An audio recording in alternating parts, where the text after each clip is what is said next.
Hello everyone and welcome back to Lucky Loaders 15, where I'll be giving you just a one tip for tomorrow's racing.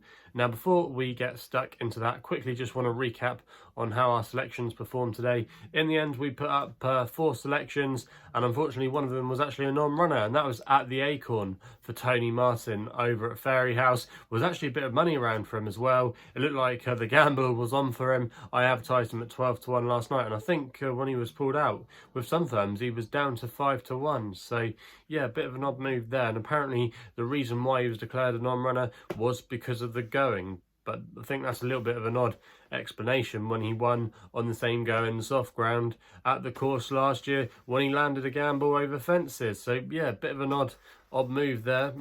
Yeah, not sure what the stewards would be thinking there, but yeah, that was slightly frustrating there. Away from that though, we have had a small profitable day with some of our selections, and it would depend on what prices you got, but there would have been some profit to be had in some of those tips today. The first one of those was Champagne Platinum, advertised here 8 to 1 on my YouTube channel last night. Finished in 3rd place for Nicky de Boinville and Nicky Henson in the colours of JP McManus.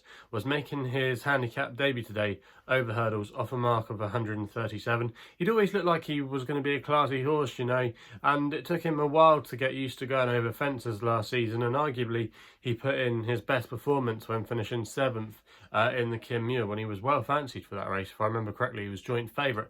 But yeah, he was running over hurdles today, and he ran well for a long way, and I thought at one point he was going to come there with a challenge and win the race, you know, but things didn't quite pan out for him in the closing stages. I don't think he was probably good enough to win. If you actually go back and watch the replay in the last furlong or so, he just got denied when trying to find a gap, which could have maybe got him involved for the win, but it wasn't there in the end, and Nico wasn't too hard on him in the closing stages of the race. He's probably going to stay, I would imagine, round about the same 137, and he's definitely, I think, going to be a horse for handicap hurdles this season. Could maybe end up in a race like the Coral Cup later on in the season, a race we know Nicky Henson likes to target, and also as well JP McManus.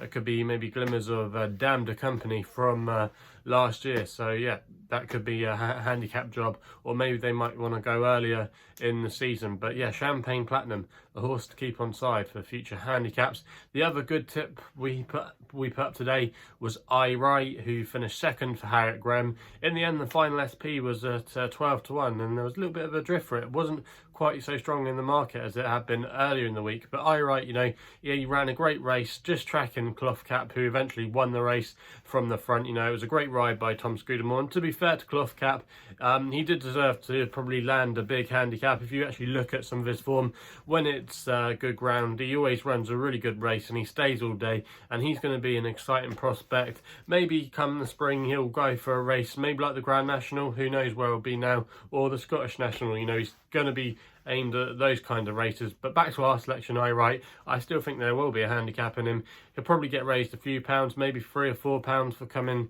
in 2nd. I imagine he'll probably go up to 154. Maybe he might run in a race like the Roland Merrick Chase at Wetherby on the Boxing Day meeting there. So yeah, I think there's still plenty of nice races to be had with I Right, you know, and I think he gave us a good run for our money. So hope some of you were on him there, and he did us proud, the old boy. The nap of the day was Brave Eagle, who did attract a little bit of market support before the off. We put him up at 9 to 1. I think he went off around about 13 to 2 in the end, and in the end he just unseated Paddy Brennan when still going okay, still having every chance, you know, halfway through the race.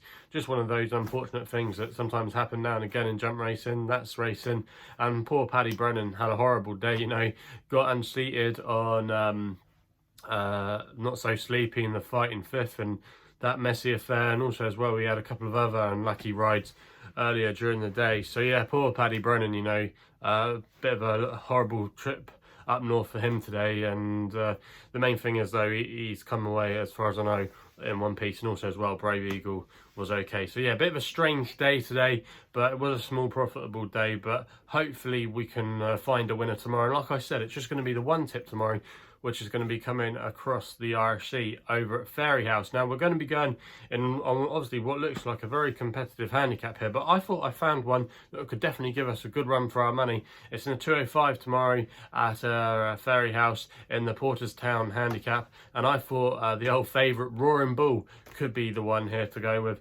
Currently available at the time of recording at 11-1 with William Hill, who are offering 6 places on this race, and I'm going to recommend an each way selection here for Keith Donoghue and Gordon Elliott. Now, Roaring Bull, we know about his famous win at Leopardstown at the Christmas meeting last year when he won the Paddy Power, when he came with a late run and just got up on the line with Jerry Hannon doing that famous commentary going Roaring Bull, and obviously he's gone down in Irish racing history. But Roaring Bull, I still think he's got a bit more to offer up his sleeve. Now, if you look at the profile of this horse, he can throw in a couple of stinkers every now and again, so that will be probably factored into our selection tomorrow. So he could maybe throw in a stinker, but to be honest, I think he's got a good chance in this race tomorrow, and he still might have a bit more flexibility to come off his mark. Now, despite being around a long time, this horse Roaring Bull, he's still only a 7-year-old, which is still quite a young horse now on the national hunt scene, and he should just be coming into his prime years. And he's shown a lot of ability already for a young horse to go over staying trips. Now, tomorrow he's running off a mark of 142, which is actually £7 higher than when he won the Paddy Power chase at Leopardstown, but he ran off this mark in the Thyestes chase at Gorham Park last year, where he ran a really respectable 5th place. And I think he's a horse that just needs a couple of runs to come to the fore. You know, he needed a couple of runs last season, and I think he's got untapped potential overstaying trips. Furthermore, going to Fairyhouse isn't a bad move by Gordon Elliott with him. He's had 3 runs over the chase course, and he's got a good record at the track. He finished 2nd on his first ever start there. He then went on to win, and then he ran a respectable race a couple of years ago when he finished 6th in the Irish Grand National. So it's a track he does go well at, and I think he's definitely a good each way bet tomorrow, and it wouldn't at all surprise me if he would be there or thereabouts come the end of this race. Also as well, his run last time out in the Troy Town behind the very well gambled on the Jam Man was a good effort, you know, and I think he'll be a lot fitter for those couple of runs. So for me, I think Roaring Bull's got a good chance in this race tomorrow, and I think he's a definitely an each way chance, and that's why he's going to be my nap and my only tip of the day for tomorrow. So if you're liking the videos, please remember to give us a thumbs up. If you haven't subscribed here to my YouTube channel yet, please make sure you do by just hitting the subscribe button, and it means every time I upload a video, you will get a notification here on my YouTube channel. So make sure you do if you haven't done so already. Also as well, if you want to follow me on social media, the best place to do so is on Twitter, where my handle is @LuckyLoader15. And also as well, if you want to find out a bit more about myself, my website is www.chrisloaderracing.co.uk. So please game responsibly. Hopefully we can have a winner tomorrow, and we'll be seeing you.